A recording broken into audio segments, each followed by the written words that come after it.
আসসালামু আলাইকুম সাকিবিয়ানরা কেমন আছেন? আই হোপ যে সব সাকিবিয়ান অনেক বেশি ভালো আছে। আমিও অ্যাজ এ সাকিবিয়ান হিসাবে খুব ভালো আছি। তার কিন্তু একটা বিশেষ কারণ আছে। কারণ কি জানেন? সাকিব খানের যে টিজারটা বেরিয়েছে তাণ্ডব সিনেমার, সেই টিজারের কাছে হার মেনে গেছে ওপার Tamil megastar, I hope Tamil sorry Bollywood megastar Salman কি জানি একটা নাম ওনার। উনি শুনেছি যে বলিউডের মেগাস্টার, ওনার সিনেমাও ফ্লপ খেয়ে গেছে। সরি, ওনার টিজার ফ্লপ খেয়ে গেছে। মানে ইন্ডিয়ার যত ইউটিউবার আছে, টোটাল ইন্ডিয়ার যত ইউটিউবার আছে, তারা সবাই সাকিব খানের টিজার দেখে সাকিব খানের ফ্যান হয়ে গেছে। শুধু তাই না, সাকিব খানের টিজার নিয়ে প্রত্যেকে রিভিউ করেছে এবং প্রত্যেকে অনেক অনেক বেশি ভিউ পেয়েছে। মানে এক সময় আমরা বাংলাদেশিরা চিন্তা করতাম যে সাকিব খান একদিন বলিউডে অ্যাক্টিং করবে, বলিউডে সিনেমা বানাবে। কিন্তু আমাদের সাকিব খান, আমাদের গর্ব, আমাদের দেশের গর্ব, আমাদের দেশের সম্পদ, আজকে তাকে কিন্তু তাকে নিয়ে আমরা কিন্তু এটা স্বপ্ন দেখি না যে সে একদিন বলিউডে সিনেমা করবে। বরং বলিউডও বলিউডই সাকিব খানকে নিয়ে গবেষণা করা শুরু করেছে যে বাংলাদেশের মতো ছোট্ট একটা রাষ্ট্র এবং সেখানকার ছোট্ট একটা অ্যাক্টর সাকিব খান, সে কিনা এমন সিনেমা বানাচ্ছে যে তার সিনেমার জন্য আমাদের সিনেমা মার খেয়ে যাচ্ছে। কিভাবে? এই যে রোজার ঈদে বরবাদ সিনেমা বের হলো এবং সালমান খানেরও একটা সিনেমা বের হলো। আই হোপ, আমি নামটা বলতে পারছি না, সালমান খানের কি একটা সিনেমা বের হয়েছিল। আমাদের বরবাদ সিনেমা দেখার পরে সালমান খানের সিনেমা টোটালি ফ্লপ। আমাদের বরবাদ সিনেমার কাছে তাদের সালমান খানের সিনেমা পাত্তাই পেল না। টোটাল বলিউড তো এটা বলা শুরু করেছে, কি সাকিব খান কোথা থেকে আসলো, এবং তাকে নিয়ে রীতিমতো গবেষণা করা শুরু করেছে যে সাকিব খান যেই টাইপের অ্যাক্টিং করছে, আমরা কেন সেই টাইপের অ্যাক্টিং করতে পারছি না। সাকিব খানের ভিতরে কেমন আছে যেটা আমাদের ভিতরে নেই? কথা কিন্তু সত্য। আমাদের বাংলাদেশ ছোট্ট একটা দেশ, যার বাজেট অত্যন্ত সীমিত, খুবই সীমিত। সেই সীমিত বাজেটে আমরা কত হাইপের সিনেমা বানাচ্ছি, এবং ইন্ডিয়া একটা সিনেমার পেছনে 1,000 কোটি টাকা, 2,000 কোটি টাকা, 3,000 কোটি টাকা পর্যন্ত ইনভেস্ট করে। তাদের ইনভেস্টমেন্টটা কত বিগ, কত অ্যারেঞ্জের সিনেমা হয় তাদের। অথচ তাদের সিনেমা আমাদের এই সাকিব খানের সিনেমার কাছে জাস্ট হার মেনে যাচ্ছে। আমি তো জাস্ট অবাক হয়ে যাচ্ছি যে এটা কীভাবে পসিবল, কিন্তু এটা পসিবল হচ্ছে। আপনার যদি বিশ্বাস না হয়, আপনি আপনার ইউটিউবে ঢুকে যান। নট অনলি ইউটিউব, আপনি যখন ফেসবুকে ঢুকবেন, যখন ফেসবুকে স্ক্রল করবেন, দেখবেন যে ইন্ডিয়ান যারা ফিল্ম রিভিউ করে, যারা ট্রেলার রিভিউ করে, তারা প্রত্যেকেই সাকিব খানের তাণ্ডব মুভি নিয়ে রিভিউ করে ফেলেছে। এবং তারা এটাও বলছে যে আমরা এতদিন যাবৎ আমাদের দেশের সিনেমা রিভিউ করে যে ভিউ পেয়েছি, তার থেকে বেশি ভিউ পেয়েছি সাকিব খানের তাণ্ডব সিনেমা রিভিউ করে। মানে বাংলাদেশে যে সাকিবিয়ান আছে, এটা তো একটা একদম চিরন্তন সত্য কথা। ইন্ডিয়াতেও অনেক সাকিবিয়ান তৈরি হয়ে গেছে, অ্যান্ড ইন্ডিয়াতে সাকিবের প্রচুর ফ্যানবেস তৈরি হয়ে গেছে। আর তাণ্ডব দেখার পর তো জাস্ট ওয়াও হয়ে গেছে। সাকিব খানের যে ডান্স, ও মাই god, just amazing.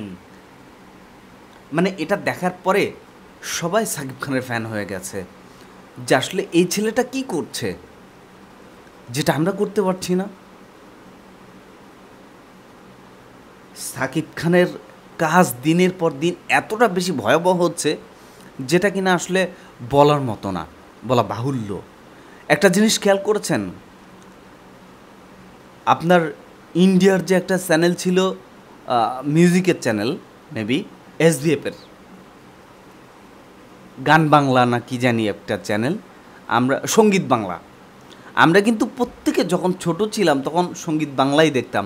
All time দেবের গান চলতো, জিতের গান চলতো, এই গান চলতো, ওই গান চলতো, অঙ্কুশের গান চলতো, খুব সুন্দর সুন্দর গান চলতো যেগুলো আমরা দেখতাম। এই স্যাটেলাইট চ্যানেলটা একটা সময় প্রায় মরেই গিয়েছিল, কিন্তু যখন সাকিব খান তুফান সিনেমা আসলো, তুফান সিনেমার দুইটা গান দিল, লাগে উড়াধুরা আর আরেকটা গান আমি মনে করতে পারছি না, এসভিএফ সঙ্গীত বাংলাতে আছে, আপনারা গেলেই বুঝতে পারবেন। এই দুইটা গান যখন এই সঙ্গীত বাংলা চ্যানেলে দেওয়া শুরু করলো, ও মাই গড, জাস্ট ফাটাফাটি রিয়াকশান আসা শুরু করলো। এবং এসভিএফ যে কোম্পানিটা ছিল তারা তো মোটামুটি বাণিজ্যিক সিনেমা বানানো বন্ধই করে দিল, এরকম একটা অবস্থা। তো সাকিব খানের তুফান সিনেমা যখন গেল তখন উড়াধুরা ব্যবসা শুরু করলো। সেটা প্রথমত বক্স অফিস, এখান থেকে ব্যাপক একটা কালেকশন পেয়েছে, ওটিটি প্ল্যাটফর্ম থেকে একটা ভালো কালেকশন পেয়েছে, ইউটিউব থেকে একটা ভালো কালেকশন পেয়েছে, সঙ্গীত বাংলা থেকে একটা ভালো কালেকশন পেয়েছে, তাদের স্যাটেলাইট চ্যানেল থেকে, গান থেকে একটা ভালো ফিডব্যাক পেয়েছে, যেটা তারা কখনোই আশা করেনি। তো একটা এসভিএফ কিন্তু প্রফেশনাল একটা প্রযোজনা প্রতিষ্ঠান, আর প্রযোজনা প্রতিষ্ঠান মানেই কিন্তু ওরা একটাই জিনিস চিন্তা করে, বিজনেস। এবং ওরা যাকে দিয়ে বিজনেস হবে তার পিছনে কিন্তু ইনভেস্ট করবে, এবং এটা করেও। তারা তুফানে ইনভেস্ট করেছিল, আবার এই যে লাস্ট তাণ্ডবে ইনভেস্ট করলো। তাণ্ডবের টিজার তারা এসভিএফ তাদের নিজেদের যে সঙ্গীত বাংলা চ্যানেল আছে সেই চ্যানেলে প্রচার করা শুরু করেছে, এবং কোটি কোটি ভিউ পাচ্ছে, কোটি কোটি ভিউ পাচ্ছে, যেটা কিনা তারা তাদের কলকাতায় যে এত ভালো ভালো বা হিরো আছে, দেব আছে, জিৎ আছে, তাদের সিনেমা দিয়েও হয়তো এত পাচ্ছিল না।